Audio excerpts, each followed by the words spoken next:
Thank you, Tom. I guess I'll just start this with a little bit of introduction. I want to thank Tom and Bob for inviting me here today. I do remember coming here probably 15 years ago for a tour of the facility, I think, and Tom was a part of that.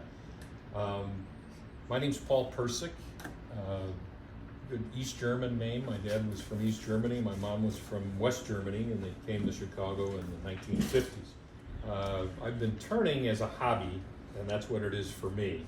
So don't let the fancy smock fool anybody. I've been turning as a hobby for about 25 years.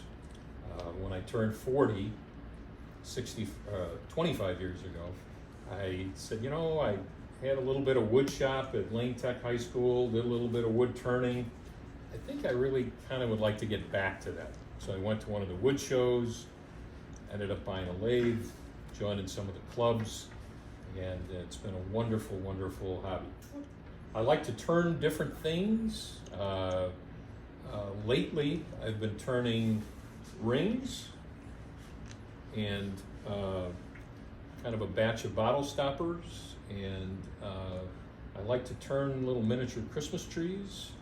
A couple of years ago, I made a little tree for every member of my family, my brother and his kids, and I said it's all part of the family tree, and it was wonderful because everybody wanted one, and we had a new my brother had a grandson, and they asked if Uncle Paul could turn a little tree for the grandson. So it's nice that, because let's face it, some of our best customers are our non-paying customers, our friends, our relatives, who end up with many of the things that we take pride in, but maybe don't have as much room to keep them in our homes anymore.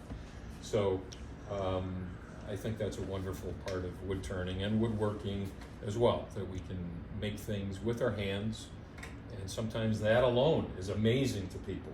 You made that with your hands? So I think it's something we really ought to be proud of. And our clubs, I think it's another thing to be really proud of the clubs that we have, and take pride in the ability to host people and to get new people involved. What I'm going to do is try to get as much done here today as possible, but I also have done some over the past few days as sort of progress. So if we don't finish it, I have something that looks like it kind of partially completed. Would you mind just getting the tray with the rings? These are samples of rings that I made over a course of a week or two. You want to hear what's... They are, some of them are wood, some of them are inlay with epoxy, and some of them are Corian. And what I'm going to show you tonight is actually a wood ring. This ring is similar to the one that I'm going to make, and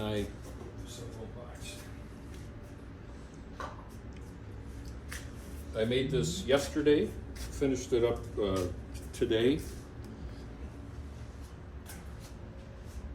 And some of you go to Home Depot and other places have seen things that look like this. Little Corian samples. That's what that ring is made of. This one? Yep. Oh. Yep. So if you've seen this, you've seen the number of different colors and designs and textures and things, but you can make rings out of Corian, and actually this is a perfect size because you don't need anything bigger than, say, 1.5 inches diameter. In fact, most of this... Can I turn that with my Harbor Freight gouge? You can turn it with most wood tools. Most of this, it turns really well with basically scraping with easy wood tools. Carbide can help. Carbide can help when you're turning. Will you send that around, Paul? Oh, you bet. Yeah. You bet.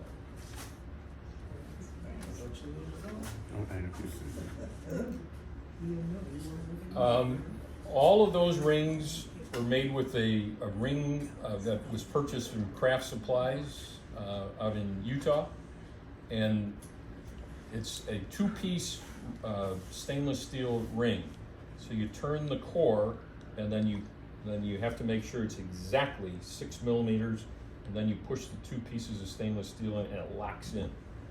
That's a much simpler way to do rings, I've found, than to turn the way I'm doing it tonight, which is a single ring core, where you've got to get it just narrow enough and just deep enough and get your tool in there. So my preference is to go with the two-piece ring kits, and they actually have one now that is threaded, and it actually threads together. I have not tried that yet. So if you get into turning rings, there are different types of ring kits available. There are YouTube videos you can watch, and then some of the things that I'll be doing here tonight. Okay? How many of you have ever turned a ring? So you've turned a ring? Out of wood? How did it go? It was all right. Didn't fit, but it was a shot in the dark. Yeah. I used Cocobolo. Uh-huh. Figured at least the wood was worth something. So did you have a metal core, or was it solid wood? Solid wood. Okay. So the rings that I'm going to turn here there's a core that goes on a stainless steel frame, which are kind of cool, which are kind of the one going around. Okay? All right. So the way I do it is I use a very simple, I just call this my ring chuck, and this happens to be a piece of oak, could be a piece of anything, mounted in my chuck. And the important thing is to just face this off with your tool so it's perfectly flat. And you don't need it bigger than, say, an inch and a half. And because this is a new lathe to me, and because my chuck is going on this lathe for the first time, I want to make sure that this is perfectly flat to this lathe. So I'm going to use my tool to make sure that that's perfectly flat. So you could put the same chuck on different lathes, and you're not going to be perfectly true to the lathe. Please move in closer, because we're going to be looking primarily at right about here.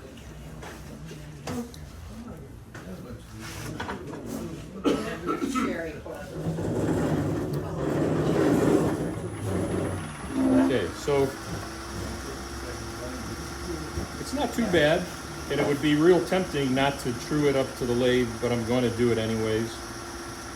I did change the belt on the lathe to the higher speed, because when you're doing small things, you want it to be at higher speed. So I would say we're probably going to be turning 2,000 RPM or higher once we get things rolling.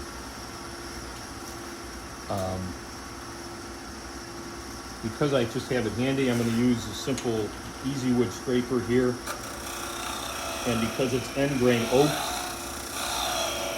I'm just going to screw this up a little bit.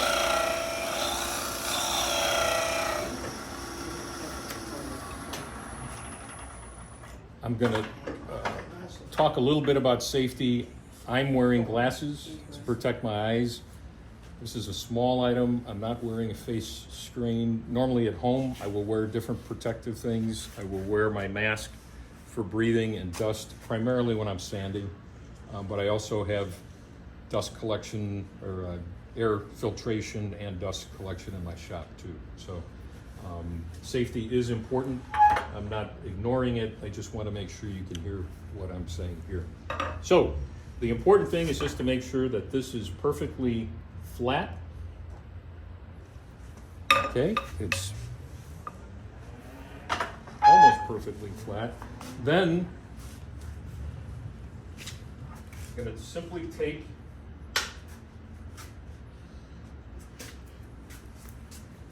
a piece of wood. This happens to be, I think it's Cocobolo, or looks like Cocobolo. It was in my scrap pile. I just kind of took the rough edges off of it and put it on my sander a little bit round so it's a little easier to manage.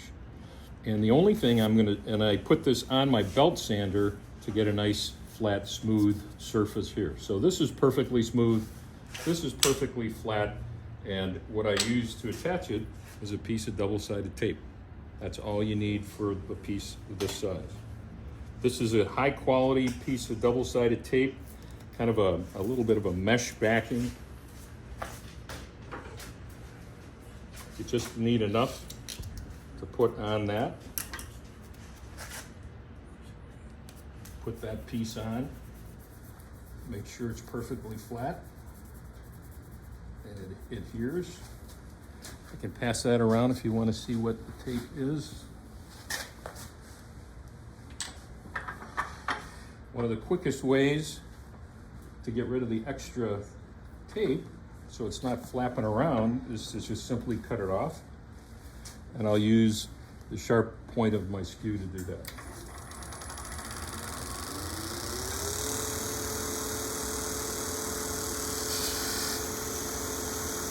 All you need to do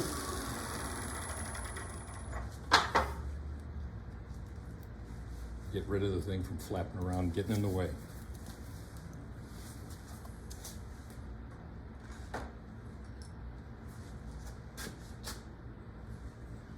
In my tailstock, I have a live center with a point, and the key is I'm going to be using that point to help me hold the piece and adhere it to the double-sided tape, and I'm going to leave that on.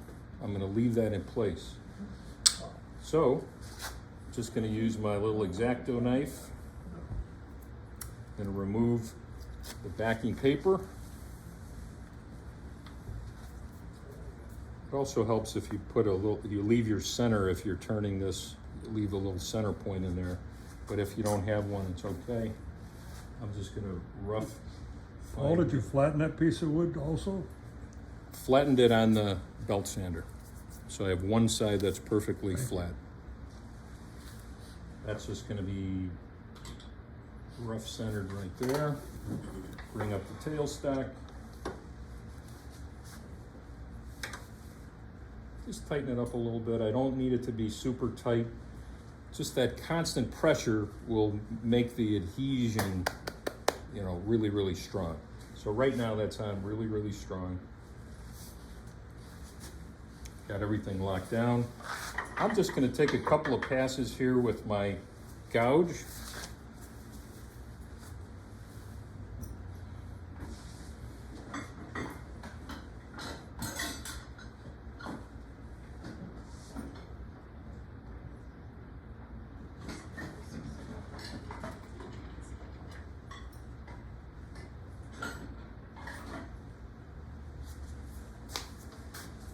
So I'm going to be using a 3/8 spindle gouge. And I'm just going to round this off. I'm going to probably take it down to the diameter of this chuck because I don't want to take the chuck away. So I've got the speed all the way down when I turn it on. After I turn it on, turn up that speed. My tool rest is set right about at center.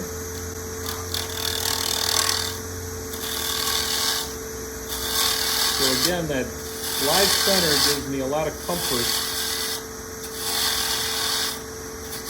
that piece is not going to go anywhere.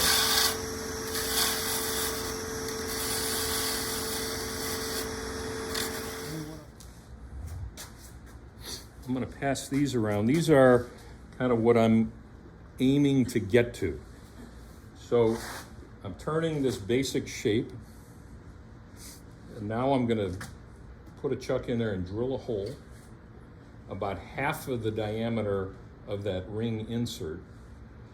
And then I'm going to show you a few other things here. But ultimately, I want to get it down to just the thickness of that ring core and leave plenty of room on that. Now you see the ring that went around, there's not going to be much left when we get done, like a 1/16 of an inch. So a lot of that, it might look like a small piece, but by the time we're done, it's going to be a real small piece. It's real thin, and we're going to take it down to just leave a small amount on that stainless steel core. So those, one is the Cocobolo, the same wood that I'm using, and the other one is Osage orange.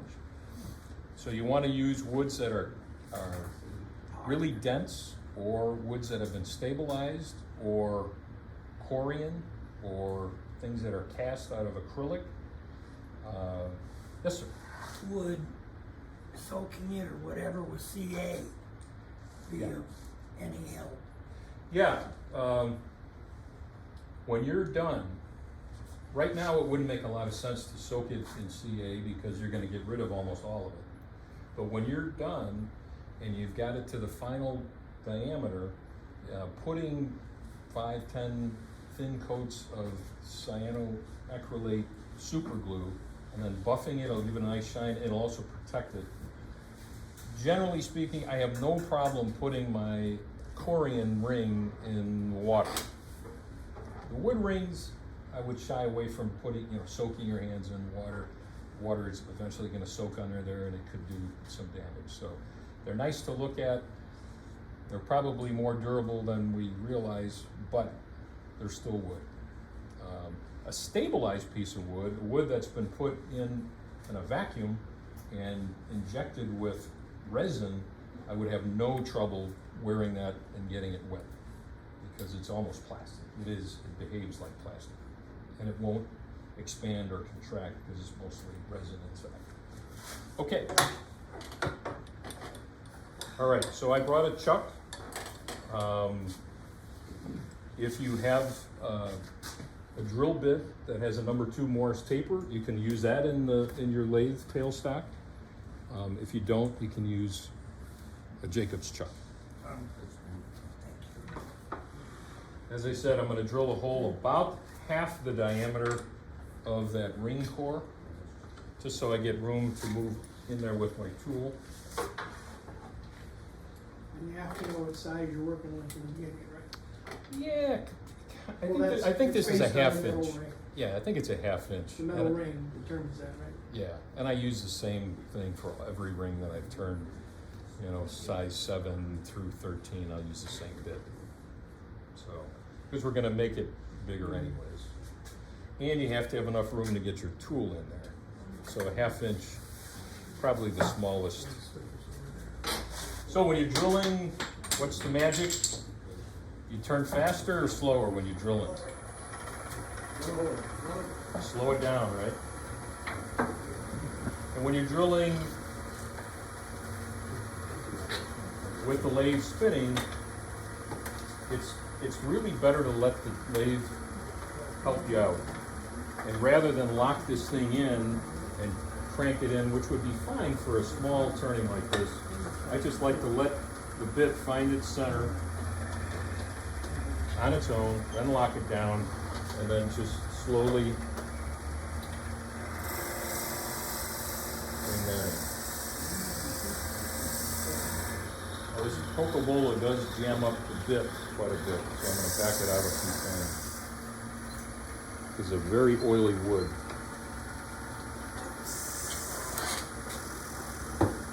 And you just want to go in so the bit goes through the bottom of that core.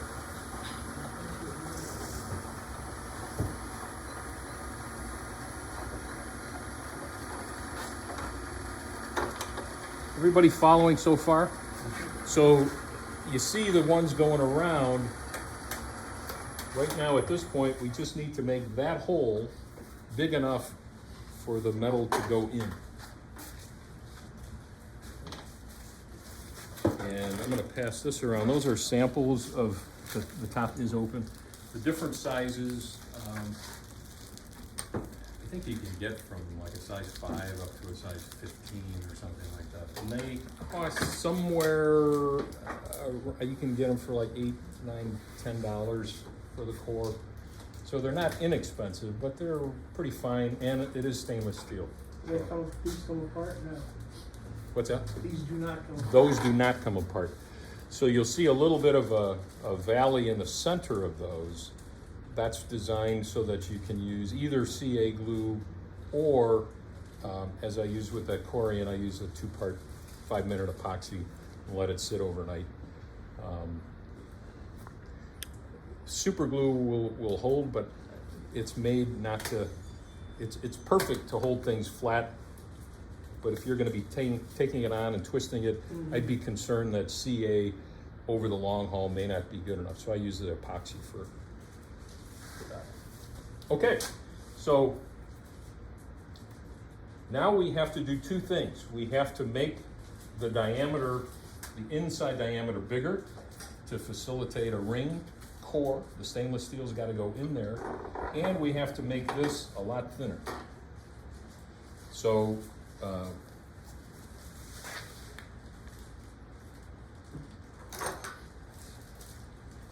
this tool comes in real handy for that. All of you used the caliper before. I really love these. These are not particularly expensive. This happens to be Pittsburgh, but it has a digital readout, and it's in inches and millimeters. So if you buy ring cores, sometimes they're in millimeters, sometimes they're in inches, and you have the ability to measure the inside diameter and the outside diameter and the thickness that you want to get. Okay, so what size should we turn out of that bag there?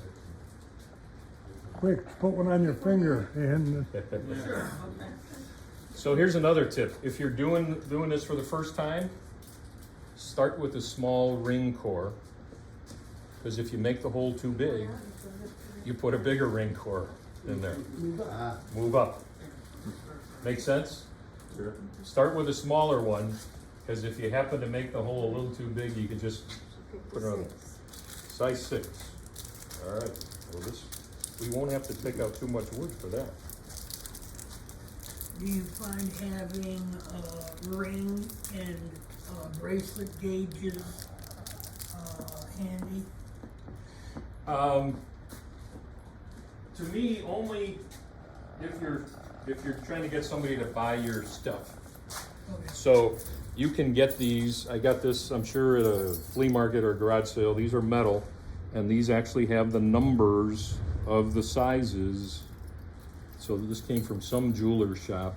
Or if you have a ring and you want to measure, this is just plastic, and you can slip the ring on there to find out what your ring size is. The other ones, you can get that in Amazon. The ring sizes, and they've got little tags on them. Yeah. Tell you size 8, size 6. Exactly. So they're typically plastic. They're not expensive. If you're going to make rings, get a set of those. Get one of those. You know, they're. I like them because that's probably a vintage set that is made of metal and maybe a little bit more accurate, I'm thinking, but maybe it's worn out from being used over the years too. I don't know. Okay, so we have this ring core, and we have, the good news so far is that the hole is smaller than this. If it was bigger than this, we'd have a problem to begin with. So using the calipers that I had, I just quickly set that to 0. I measure the outside diameter of that ring, and it says 0.79 inches, and I set that, and that's how big I want that hole to be. No bigger. Well, maybe a little bit. Just enough bigger. Okay? So the term sneaking up, that's what I'm going to be doing with the tool now, is put the tool rest here. Get this out of my way, not to puncture my elbow. I'm done with this for this ring.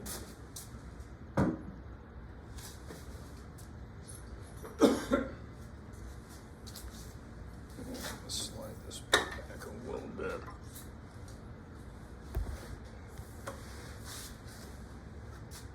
Can you cast resin around the ring? Sure. Why not? Why not? So the question is, could you take this and maybe put a plug or something in the middle, right? And cast that with resin, or put something in the resin, or color the resin, or put swirls in the resin, and cast a blank. You know, typically you can buy cast blanks that are about the size of the the wood blanks going around, you know, 1.5 inches or 2 by 2, and those have been cast, so yeah. How do you keep the casting from slipping on the ring? That's a good question. You know, you'd have to be experimenting. Is that resin that you're casting, you know, if you put, and before I put this in there and use the epoxy, I'm gonna use kind of like what you do when you have a pen blank. I'm gonna use a 220 grit to rough up this, slide that in there and epoxy it so it'll be in there. But yeah. But see, isn't that the beauty of some of these projects? You're doing problem solving, and some things are gonna work and some things aren't gonna work. You have a piece of wood and you cut it on the bandsaw and you see it's got cracks, throw it away. Throw it away. Because you're gonna spend 2-3 hours on it and then it's gonna crack and then you're gonna cry and you say, why did I waste my time? No, I'm gonna swear. You know? And some of you have seen John Jordan, you know, he's kind of noted for selling t-shirts and being a little bit of a smart guy. Life's too short to turn crappy wood. Right? That's kind of been his motto for all these years. Okay, so now I'm going to try to go in this little hole with a tool, and what are my choices?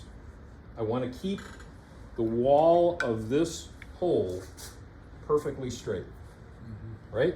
Because if I go in there and I go in like this, and it's perfect here, the ring will fit in here, but it won't go all the way through, I've got a problem.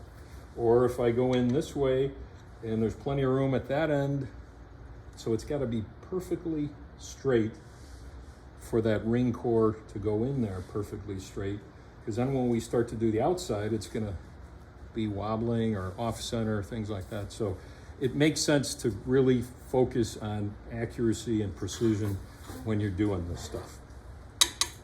All right, right now that's too high. I want to be down closer to center, so I'm going to lower the tool rest a little bit. I like this tool rest. It's got the hardened steel rod on here. So when I'm doing this, I don't want to hit a little nick or get caught up on the tool rest as I'm sliding it. I want this to be really nice and smooth. I'm using an Easy Wood tool. It's got a carbide tip, and it's also got room underneath, so I'm not going to get a catch. What do they call these? Square? It's kind of a rounded square, Oh, okay. but it's It's a radius. yeah, it's a radius square. I'm going to go back in after I make the hole a little bigger with this scraper, which is more for doing boxes, because I can get a perfectly. There we go. You can use this to make tenons when you're doing bowls and other things too. Got it. But nice and straight. All right. Again, I'm going to turn up the speed.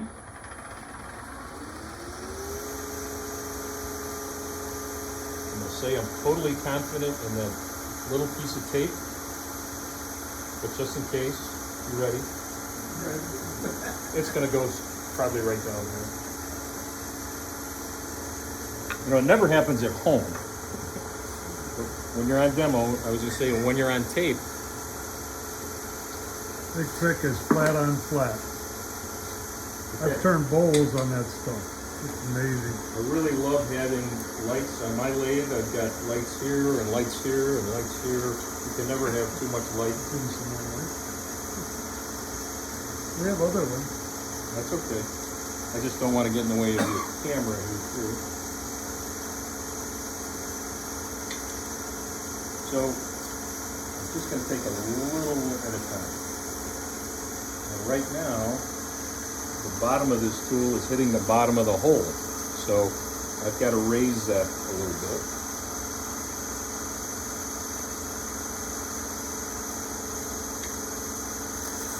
Because we decided to get a real small ring in here. I don't know if that's going to go.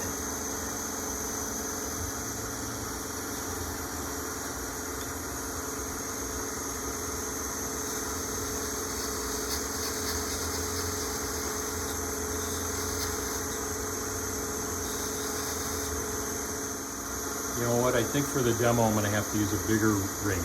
I apologize for that, because I don't have my small tools, small tools, so let's do a bigger ring. You guys understand my problem is? This tool is pretty thick, so I'm bottoming out on the bottom of that. I can't get the tool in there. And the same thing with this, it's pretty thick. Whereas at home, I have a scraper that's probably half as thick that would go in there for the small. Size 8 or bigger? What would be the biggest one in there? We'll just do that.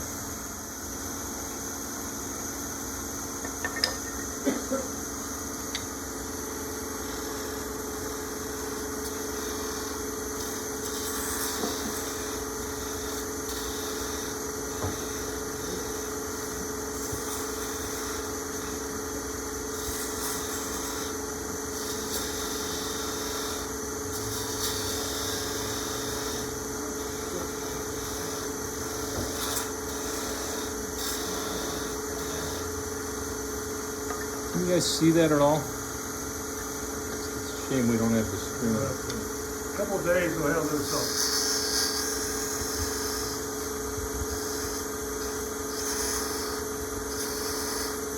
One thing about Cocobolo, it is a very distinctive smell.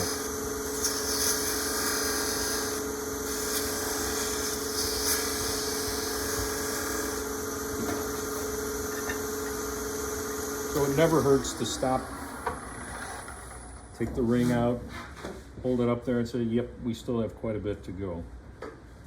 We always have the caliper set also.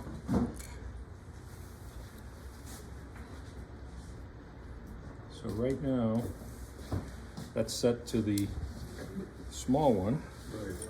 We're gonna set this to the bigger one.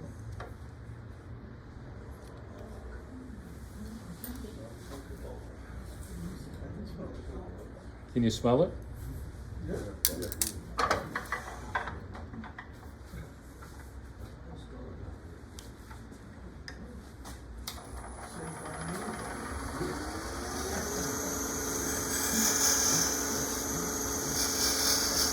So here's the other trick. Right now I'm going to about half of the thickness of this piece, about halfway through. Anybody know why I would stop there? Well, I'm going to eventually remove this, you know, probably this much of it, because I'm going to take this part away. But as I'm fitting this ring in there, if the hole is too big on the outside, I can make it smaller as I'm going in. It's kind of like making a tenon on the bottom of your bowl. You know, don't make the tenon this big, make a small one, and if you need it to be bigger, just make it bigger. Same thing, the opposite, making the hole like that. So right now I'm just trying to, and I'm looking at my tool handle, I'm looking at this part of my tool, and I want to make sure I'm going straight in and not sideways one way or the other.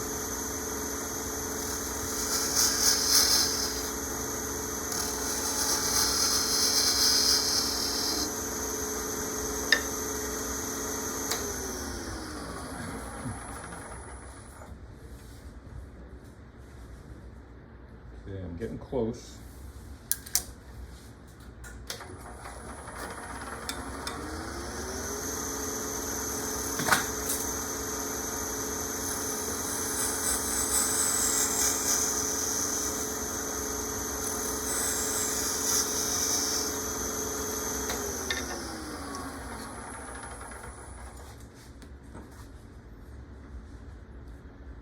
Getting real close.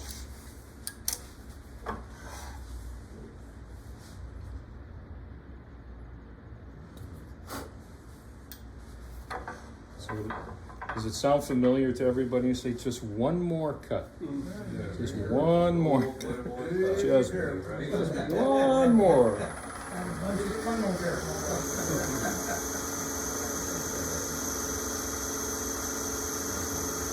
And again, I'm trying to keep that tool just about perfectly straight going in. Not like this, or not like this, just about perfectly straight on the center. Perfectly straight here.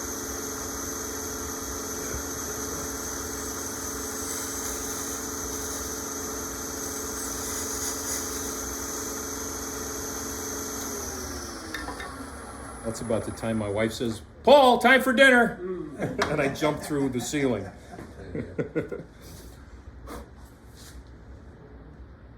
All right, we're real close. So you want it to be snug, and if you think about it, if you put epoxy in there and then put that ring in there, if it squeezes all the epoxy out, that's not good. It's just got to be enough. And because these rings have a little bit of a lowered center or a couple little grooves in there, that's wonderful. Whoever's designing these knew what they're doing, because the epoxy will go in those grooves. And Now, where do you Keeping get it. those? these are from Craft Supplies in yeah. They were just on sale not too long ago. Thank you, Bob. It's They're like, like- it's like fishing, I know exactly what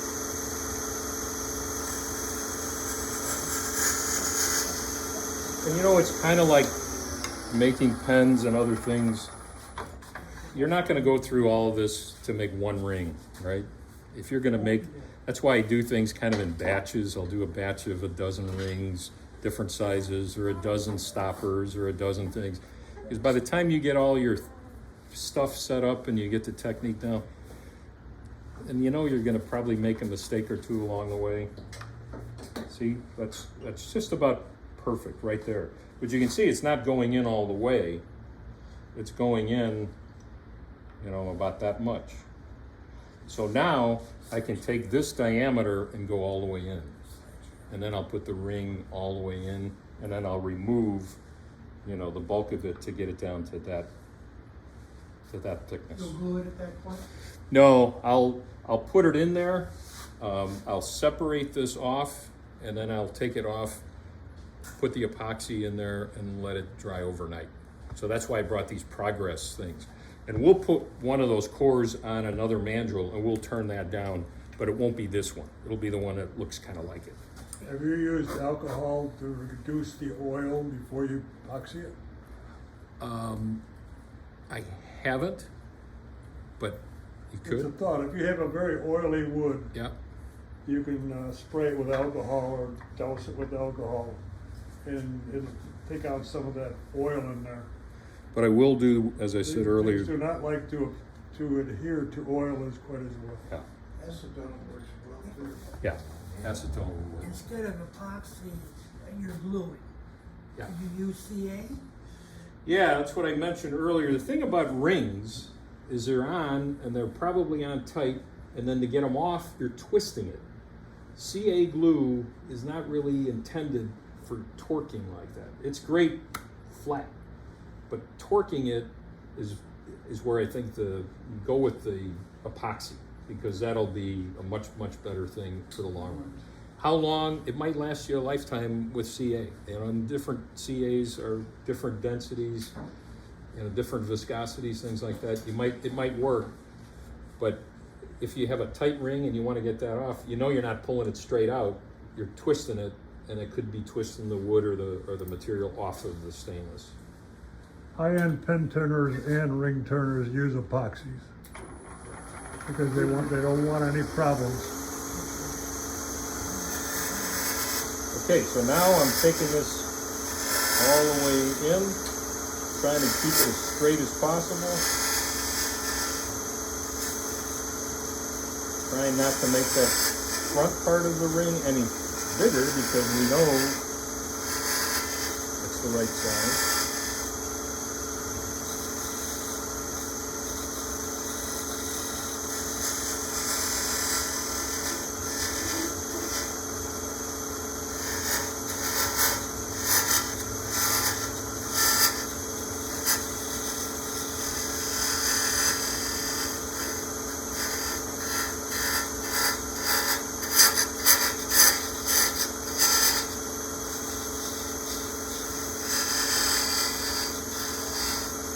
I have to be a little careful as I'm getting through the bottom of this.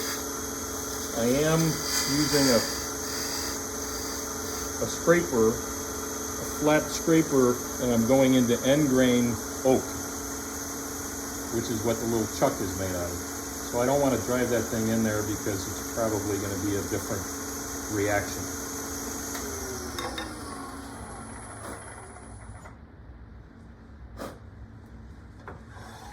So it seems like I'm doing a lot of turning, right? But I'm still not through this little piece of wood. The ring core is still getting caught up a little bit in there. So I've got room.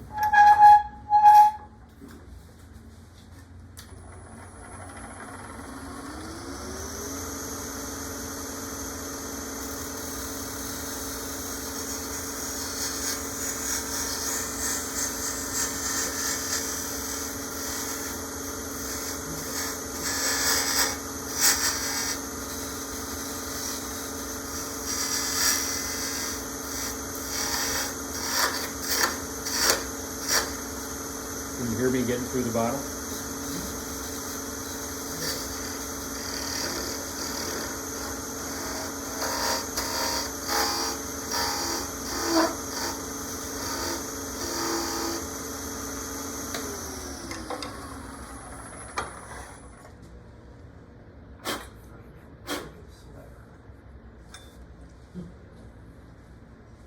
Having a little compressed air in your shop is a nice thing too. We have it. Yep. Okay, so the ring core is now in there and it's all the way into the bottom.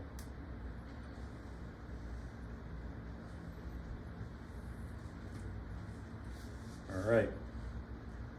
So now, you guys want to take a look at that and come up here and take a look, or you're good? You feel welcome to come up.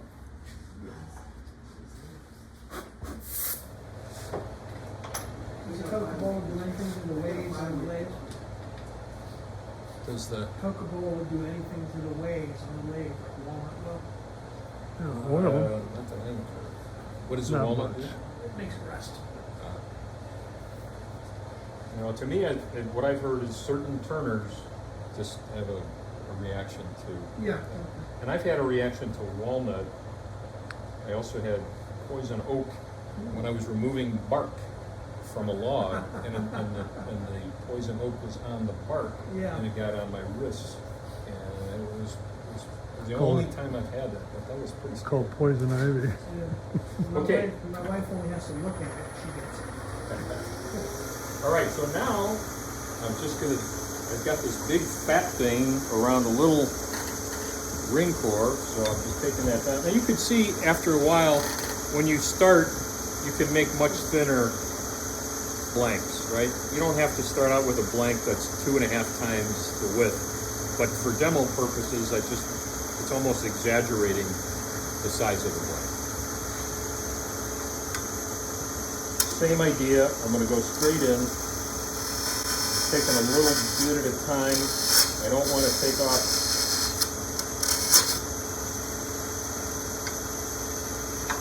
Okay, I'm gonna show you what's happening here.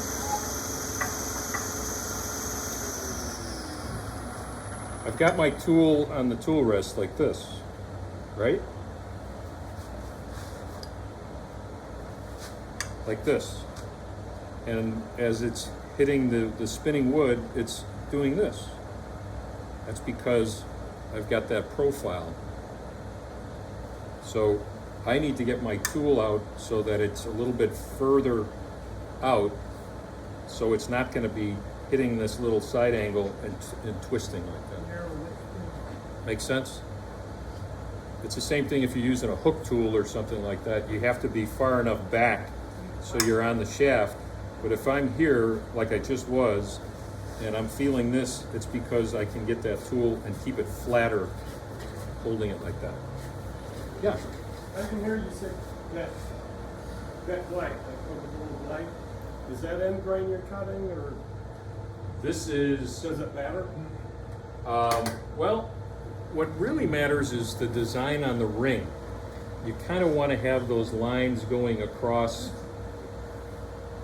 the short way and not the long way. You can do it either way. Okay. But when you look at the ring when it's done, it's more appealing when you have more features and more lines that way than one line going across. So you could do it either way. So the answer is end grain. The answer for most folks is end grain, but If you're selling rings and you want to have one that's got the grain going in the other direction, or you have a really cool piece of wood where the grain, or you're making a fatter, like an 8 millimeter ring where you get more feature in it, you can do it that way too. It's a great question. All of them are great questions.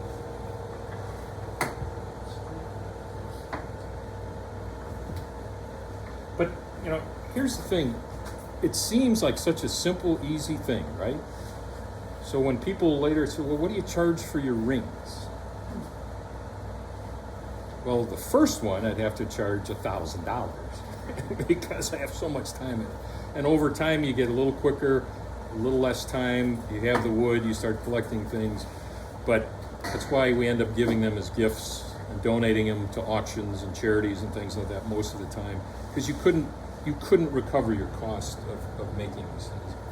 But to get a nice handmade ring that somebody in your family made for you that might be in your family forever, I think that's pretty cool.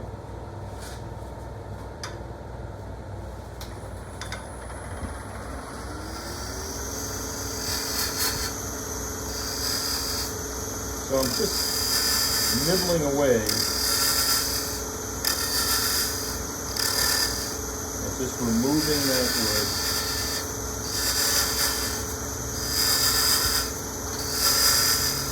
I suppose I could leave that ring core in there, but I'd be concerned that it wobble out and create a little bit of an issue. So I'm just going to be real safe and measure this thickness multiple times.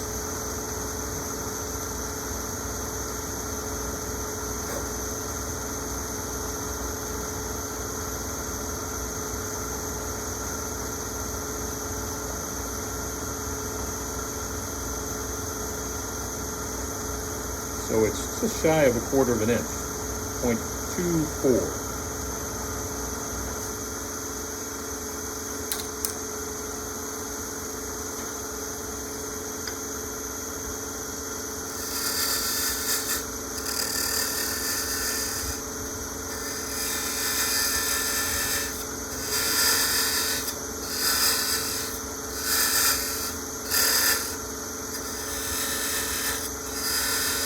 Good example why you don't turn bolos that was like Cocobolo. A lot of dust. Especially the end grain.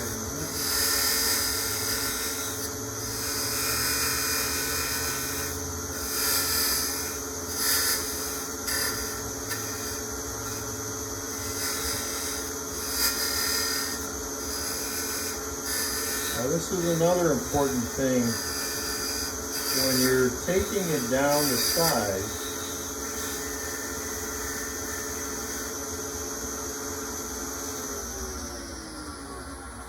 you want this to be flat, and you want that diameter. The reason you want that, when you put that ring in there, if the inside of that, let's just say you made it like this, and outside here is this thickness, which is where I'm measuring it, but by the time you get down, if it's smaller, it's going to be too small on the ring. Then you're going to have the ring core, and you're going to have the wood on there that's smaller than the width of the ring. Does that make sense? So just because I'm measuring out here for the width of this ring, if I'm doing this and I'm going in there on an angle, the inside diameter is going to be, or the inside width is going to be smaller or bigger if you do it one way or the other. So again, straight, straight, straight, straight, flat on everything, going in, outside, inside.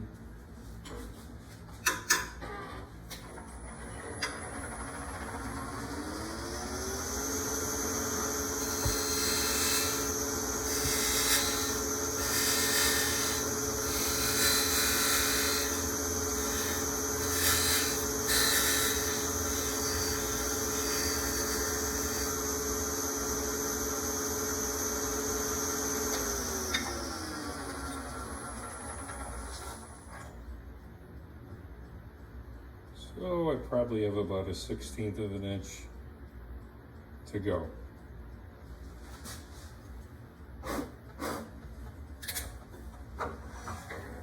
I trust my calipers, but I also trust my eyes.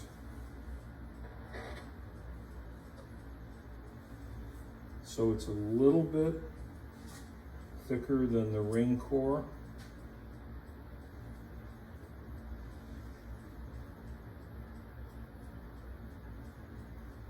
If you're comfortable with your turning skills, take it a little thinner. If not, when you are turning it on the next step, you can get close to.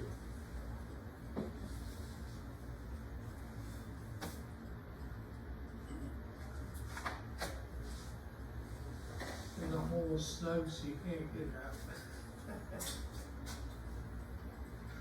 It's Won't just, use the tail end of your caliper?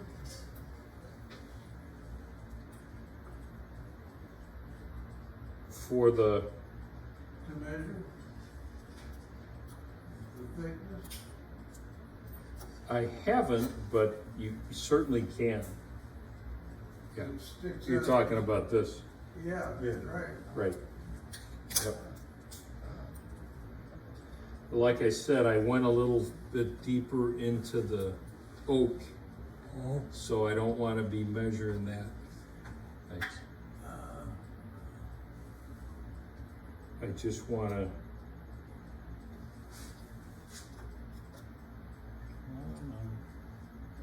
It's loose enough, it's just not coming out straight.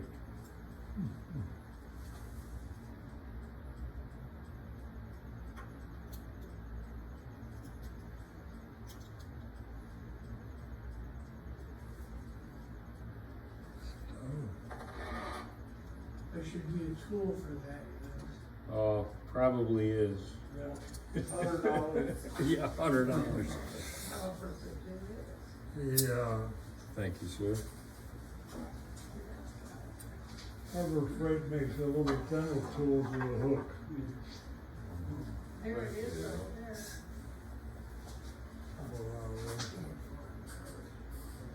And Harts, I think, has them too. All right, so I'm just gonna take one more. Here we go again. Just one more.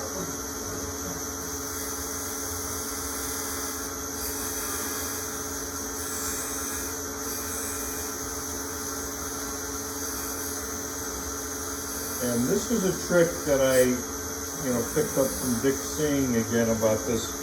When you look straight down on the ways of your lathe, and you keep your tool parallel to that, you're in good shape.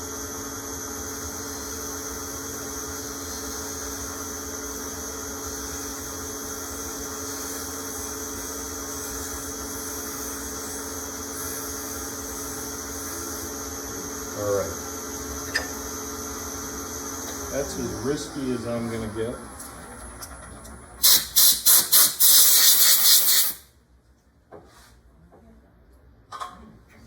So at this point, we're done with this particular chuck. It would be very, very easy to crack this thing now.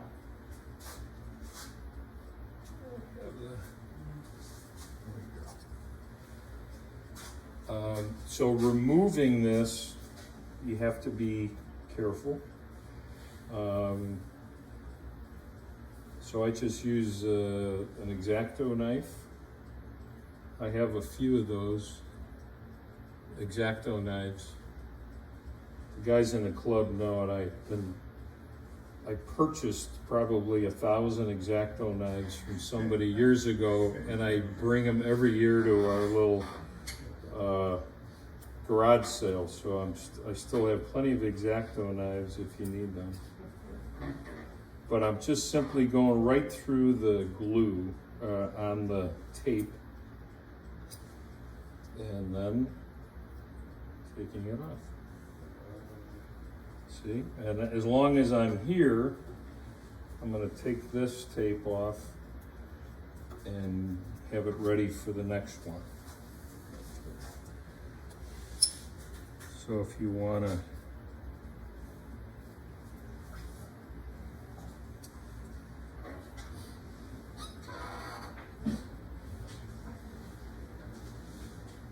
just pass those two pieces around. It's a little looser than I probably would prefer, It's still too much heat in the wood. but again, I'm gonna epoxy that in there and it's gonna be good. So those are the two pieces there. I think I passed around one of the cores that had that one right there. Yeah. The Cocobolo one, the one, yeah.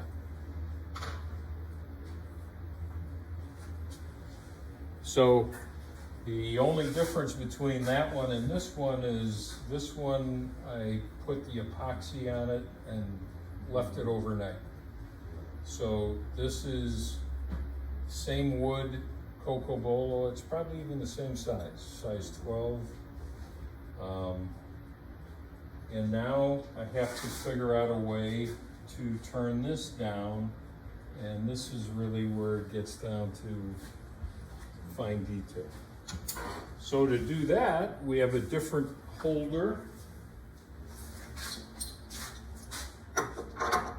So I just brought I don't normally bring this many chucks with me, but I happen to own a Powermatic 3520, so everything fit on this lathe. It's 1 1/4 8. This is the mandrel, or a mandrel, to use to do the final turning on the rings.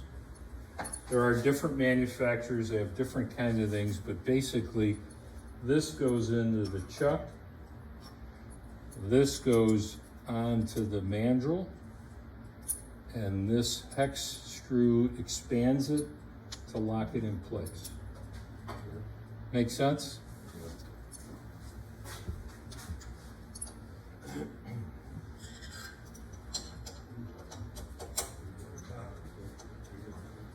Now, could you make a mandrel like this out of wood? Yep. Wouldn't be hard to do. You know, cut yourself some slots, make yourself a little mini expanding type collet. This one just happened to be, you know, available from the same place where I bought the ring cores. When you have shipping, you're like, okay, throw that in there, throw that in there. So it simply goes into the chuck.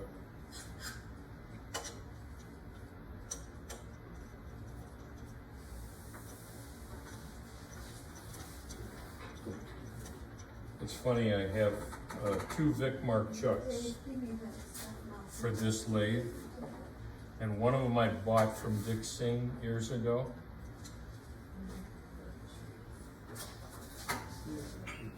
This Vicmark chuck is one of the originals from Australia.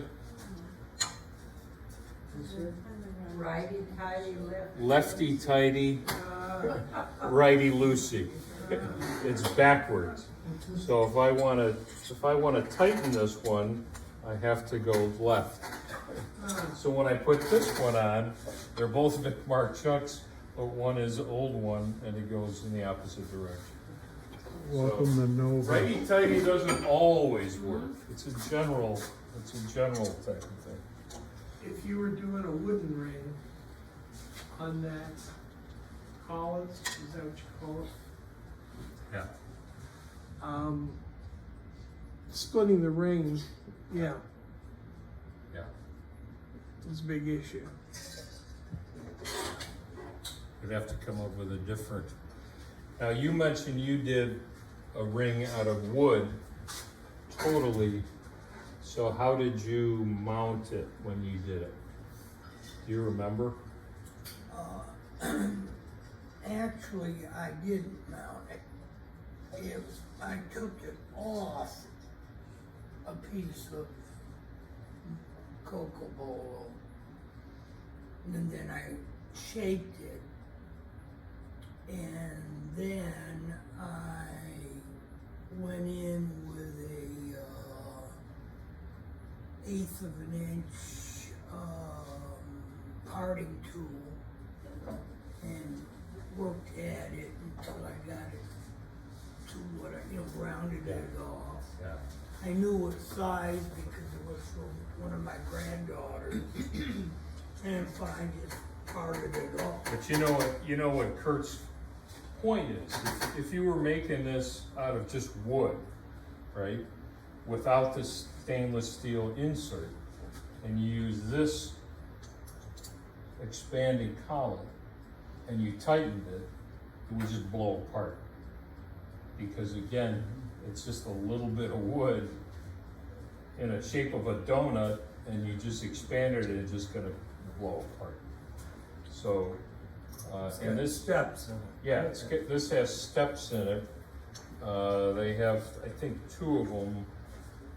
One is from like size 7 to 11, the other one's like size 8 to 15 or something like that. Yeah, I was just looking at it, you can look actually. Yeah, yeah.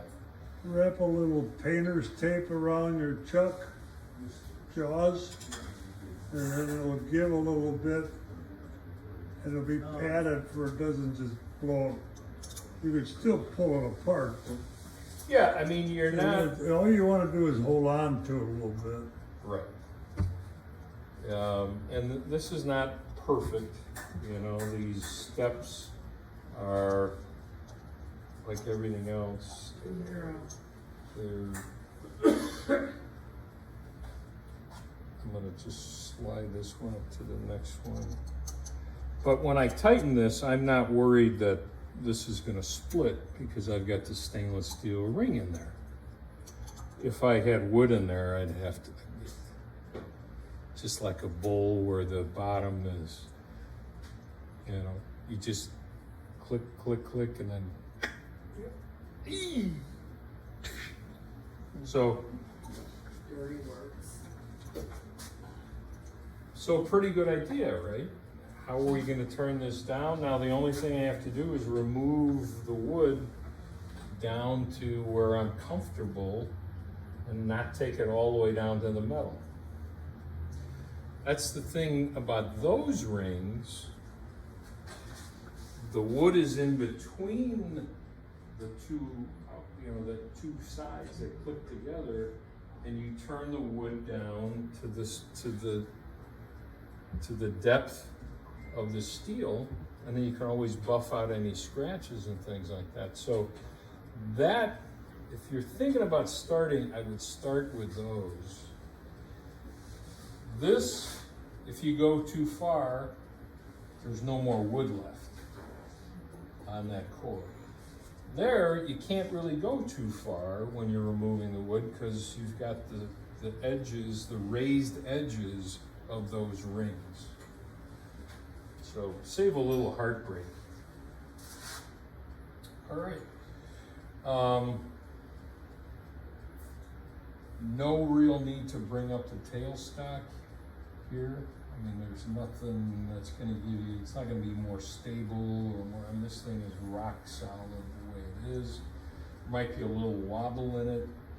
That's okay, because by the time you get down to that much wood, that wobble is going away.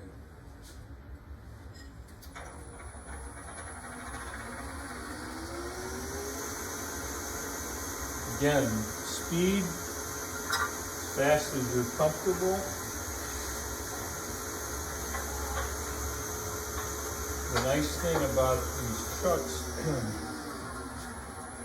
and why they sell a couple of them, if for example you needed to push this down all the way to here, you're so close to your jaws that you can't get around to do that. So you really want it, ideally, to have them somewhere in the middle would be good.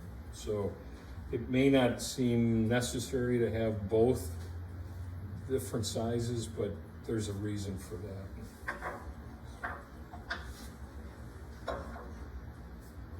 Again, if this was Corian, we're just using the same tools, we're using the same approach. I'm going to use the Easy Wood tool here. You could use a spindle gouge. In fact, I'll do that to start out with.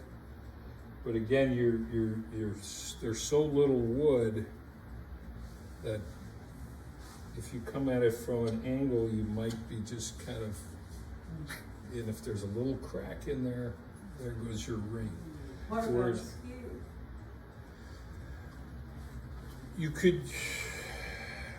You could use a skew as a scraper, which would work on certain things and on the accordion. But to use the skew as you would typically use a skew on a bowl or something, again, you're kind of pushing that sideways. Depends on your level of skill and your level of confidence. Because if you think, you know, some people think these are pretty scary to use. Generally, they're afraid of skews. To use it on a pretty fragile piece like that, that's kind of pushing it. But if you have really good skew skills, not a problem.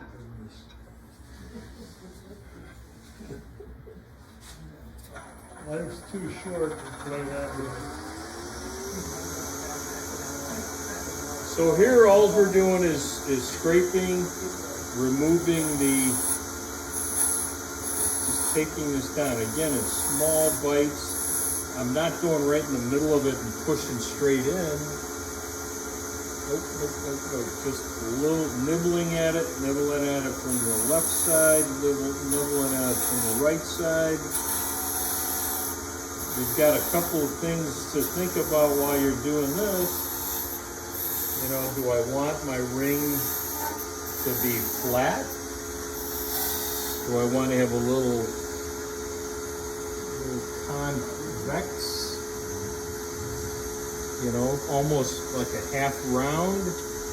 As I was making the one that I passed around, I originally I shaped it almost like a half, and I didn't like it. As a men's ring, it didn't look right, so I ended up more flat with a little bit of a curve on the sides. Again, these ring cores, they come in narrow, they come in wide. So if you have a wider ring, it might look better flat. You know, again, you play around with them. It's like any other jewelry making, and I've not really made much jewelry.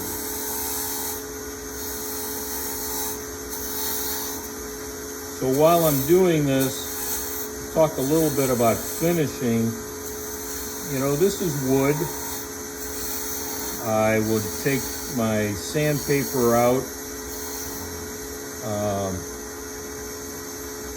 probably starting at 180, 220, 320, 400, and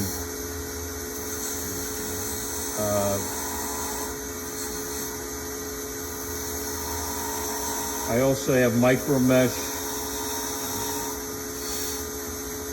and something like Cocobolo will handle micro mesh nicely. It's almost kind of plasticky because it's oily.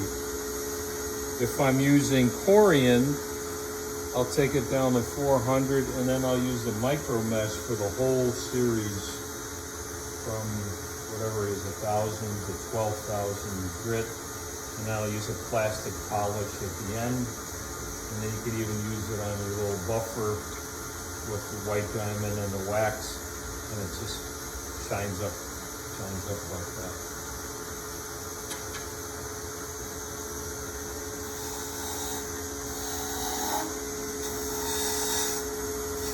I will tell you this, when I started wood turning, I never thought about, oh, I think I'll make rings someday.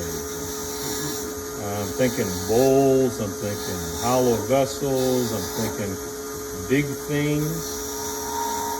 Again, you know, you make big things and it takes up big space.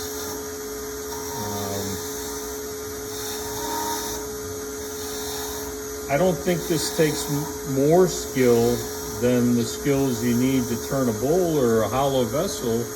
It just, you know, you're turning, you're hollowing, you're making beads, you're making coves. It's the same skills. This, you just have to concentrate a little. It's less forgiving when there's not that much wood. So again, it looks like I'm making a lot of progress, but I still have quite a bit of wood to remove. And I don't, not worry too much yet about shaping.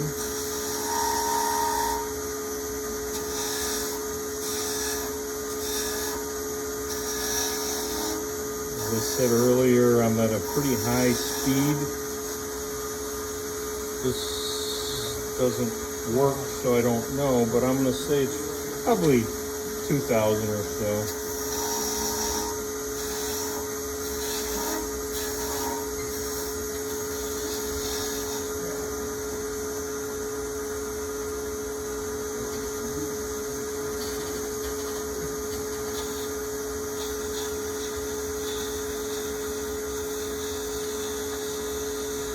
I'm just kind of taking care of a little bit of this coming in from the side, because I had a little overlap over the metal. And same thing on this side.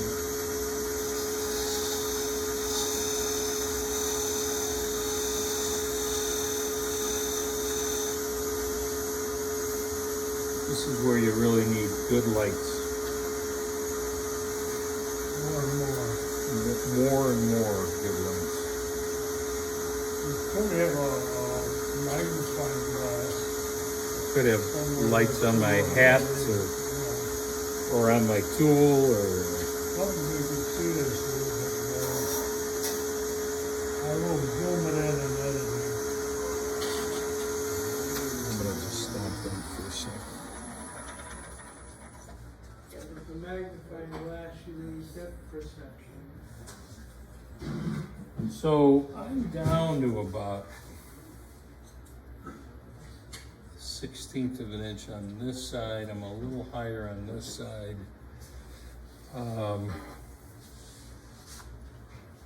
It's real easy to make a ring that's a little too fat. And you put it on and you say, oh, I should have taken it down a little more. But what have we said now a couple times? Just one more pass. So, the fact that I've got epoxy on there, I'm comfortable. It's gonna stay on as long as I have enough wood. So I'm gonna take it down a little bit more, and I'm gonna start to shape it a little rounder. But I like the Cocobolo look.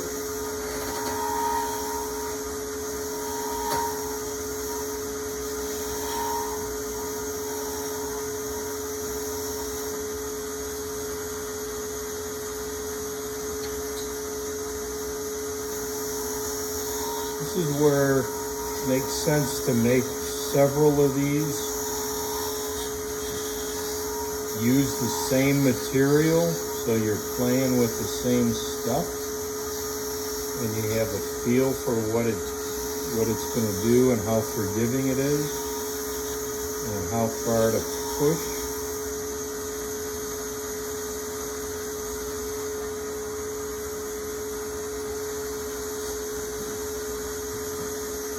All right, I'm going to start rolling this a little bit.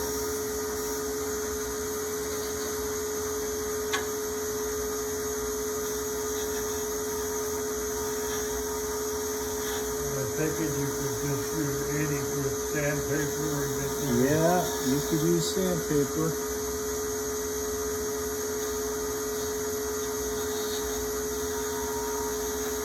Or 60, or 40. And I like to work both sides and then kind of finish up in the middle.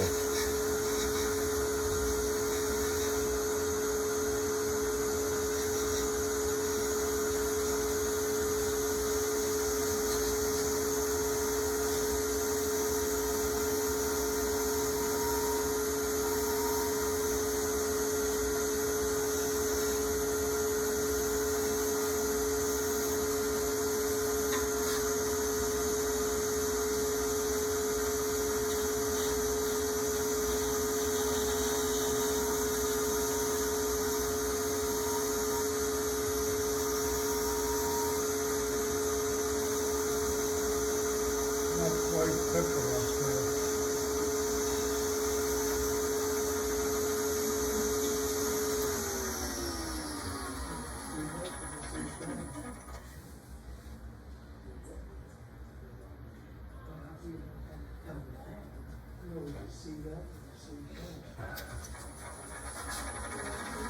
You see what I was saying earlier about if that ring is over here, I can't get in on the side to roll that a little bit.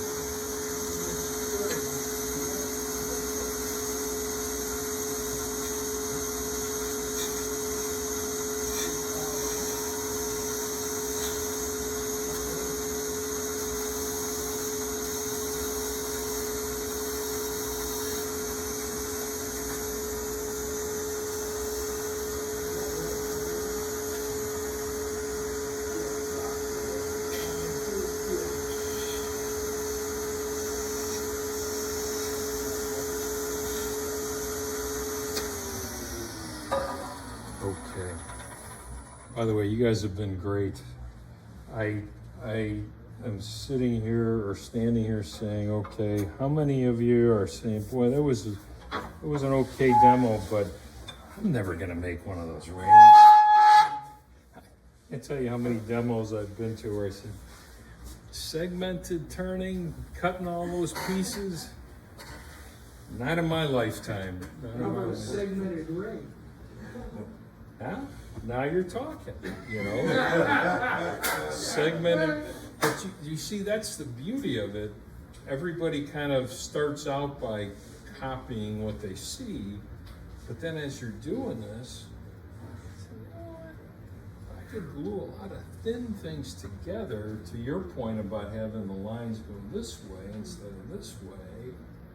I think a lot of laminate, cut a nice blank, make it as you got the lines going that way. So, all right, so this is it. Just a little bit of sanding, and I just use whatever I find at garage sales and flea markets that meets the. I'm gonna start out here with the. I've got 180.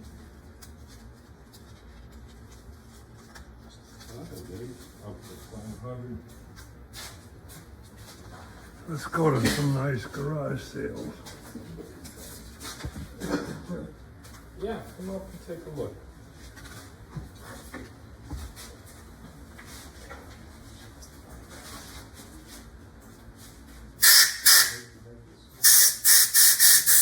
You see what I'm saying though, in terms of that profile? From over there, it does, and you could do it flat, you could do it curved. But I'm pretty thin. I'll get that smooth on the sides. And then when you get it off, you might still find you have a little bit of epoxy on the stainless steel. You have to scrape it with your fingernail a little bit. Or the stainless actually buffs up really nice with a little white diamond and wax, even if there are a few scratches on it. Sanding, I'm going to just turn it down a little bit. At this point, the last thing you want to do is sand through the wood.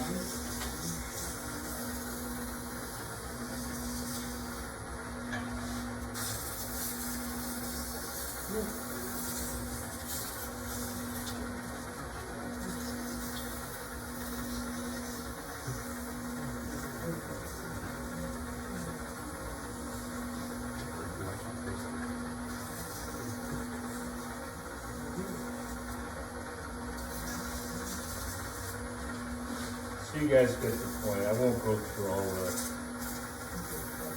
grids here.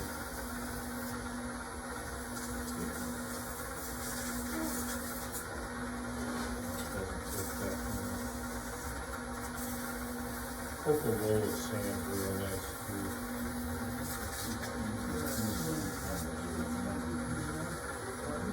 So that was 180, 240,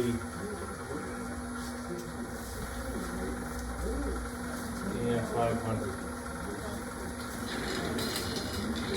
John? At this point, you could take it off and try it to see how it feels, right? And put it back on. Absolutely, absolutely. Or, like I said, if you are in a situation where you have access to that side of the ring, and maybe you can't get your tool in there, you could take it off, reverse it, put it back on, and work on the other side. I'm just talking like feel, like you said, it's too thick sometimes, and Yeah. you could put it back on and take more. Absolutely, absolutely.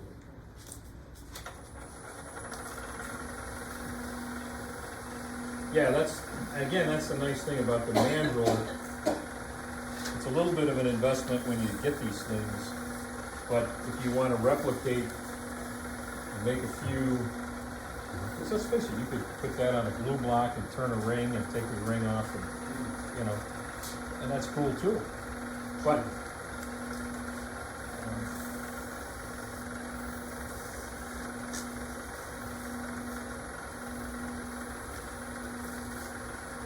all right, so that's 400.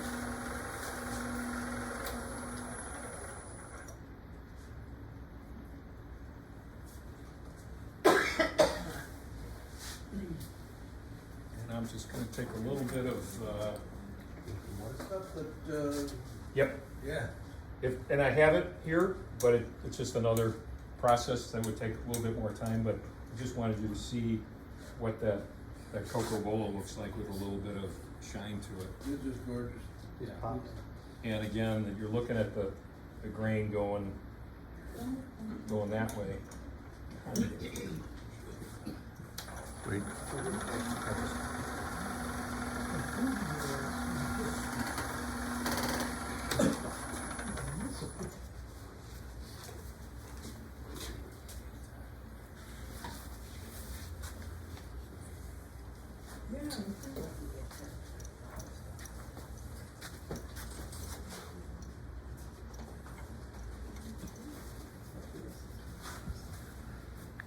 So if you're picking a blank, unlike a blank for a bowl, you're looking for the tightest, craziest patterns and whatever, because it's only that much space.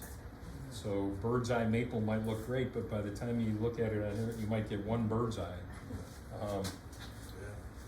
So, but again, when you start making them, you'll find some, you say, I'm gonna set that aside for a ring, This piece of Cocobolo I found up in my shop in Wisconsin, and it's probably been, probably a 100-year-old piece of wood. It's this big, and I got 2 rings out of it. And one of them was turned here. That was a child, didn't you? What's that? A piece of wood. As a young child, yeah, it was a young child, born in a barn. Bob gave me a piece of pink ivory, it worked with it pretty well. Yeah. Oh. So on the side, you'll see a little bit of roughness there. I would take this on a, 400 piece of sandpaper in terms of the edges, and you'll see a little bit of the epoxy, but this is, coming at you right off the lathe. If you drop it in the sawdust in your shop, you'll probably not find it. Do you have a finish of choice? On that, I would use the glue boost, cyanoacrylate, because you'll build up like 10 real thin layers. You're basically putting plastic on it, and then you let that dry, and then you shine up the plastic. It'll keep the water out, and it'll keep it nice and shiny. And it builds fast. Yeah, you could do that in 5 minutes. You can do the 10 coats. With the glue boost? Yeah, with the glue boost and the accelerator. For the, as I said, the Corian stuff, I just use the,